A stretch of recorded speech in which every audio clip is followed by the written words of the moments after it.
สบายดีกันตอนเย็นเด้อพ่อแม่พี่น้องมาฮอดบ้านกับข้าวเต็มเลยเต็มโต๊ะเลยพี่น้องเลยผัวส่งข้อความหาบอกว่าให้เก็บกันกับข้าวกับน้ำเข้าตู้เย็นแด่ว่าซั่นค่อยบานได้เก็บค่อยฟ้าวไปให้เวียกอันนี้ก็จะเป็นซีเรียลพี่น้องกินสำหรับอาหารเช้าแล้วอันนี้ก็เป็นขนมนี่ก็จะเป็นแบบนี้เด้อหน้าตาข้างในมันก็จะเป็นแบบนี้เมื่อหน้าน้องมือแกะกล่องกะจะเอามาแกะกล่องให้เบิ่งว่ามันเป็นแบบใดแล้วกะจะสอดใส่ด้วยครีมหรือว่าช็อกโกแลตพี่น้องเลยซื้อมาแบบนี้เลยพวกนี้ยันมักกินแบบว่าขนมหรือว่าคุกกี้แบบนี้ได้มักกินแบบที่มันเป็นไส้ๆมีไส้ๆพี่น้องเลยแล้วค่อยกินมาแกะแล้วถ่ายให้เบิ่งแล้วอันนี้ก็เป็นคุกกี้คือกันเด้อนี่เด้อคุกกี้แต่ว่ามันเป็นแบบว่า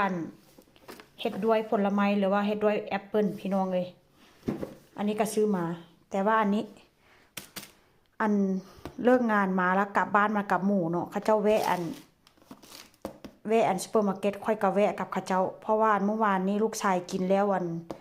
คุกกี้ลูกชายหมดว่าเช่นซะค่อยก็ซื้อมาค่อยบ่ฮู้เนาะว่าผัวซื้อมาว่าเช่นซะแวะซื้อขนมปังแด่แล้วก็แวะซื้อคุกกี้ที่แบบว่าเป็นช็อกโกแลตให้ลูกชายนำค่อยก็บ่ฮู้เนาะว่าผัวสิไปซื้อพี่น้องเอ้ยมาฮอดบ้านแล้วมาเบิ่งข้อความจาก WhatsApp ผัวบอกว่าค่อยซื้อมาแล้วเด้อคุกกี้กับข้าวกับน้ำว่าเสร็จบ่ทันแล้วเมียแวะซื้อแล้วอันนี้ก็เป็นพวกไก่พี่น้องขาไก่มื้อนี้จีนึ่งข้าวเหนียวมื้อนี้เป็นมื้อหยุดอีกแล้วได้พี่น้องเอ้ยวนเวียนมาไว้เวลานี้ผ่านไปไวแท้ว่าบ่มีการรอคอยท่าผู้ใดเด้อเวลานี้เด้อมื้อนี้วันศุกร์หยุดงานนี้แล้วเป็นวันหยุดพี่น้องแต่ว่ากะมื้ออื่นก็ต้องได้เข้างานแต่เช้าเข้างาน7:30น.หัวหน้าเลยหยุดให้บ่หยุดบ่ได้พี่น้องขี้ตายก่อนในห่างกายนี้ให้แต่งานแล้วการนี้เป็นเนื้อ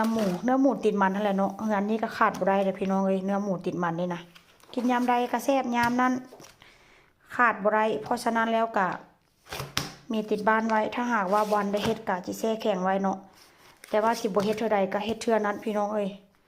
ปิ้งหมูนี่นะแซ่บกินกับข้าวเหนียวก็แซ่บพี่น้องเมนูอาหารหลักของครอบครัวเฮาว่าเช่นซะแล้วก็นี่ก็เป็นไส้กรอกนี่ก็ดนกินเทื่อนึงพี่น้องกินกับข้าวเหนียวก็คือว่าแซ่บนี่ก็เป็นไข่นี่ก็ไข่เป็นแพ็คแบบนี้เลยนะอันนี้ก็เป็นเนื้อหมูนี่ก็เนื้อหมูหมักแล้วคันบอกหน้าตามจะเป็นแบบนี้พี่น้องมันจะ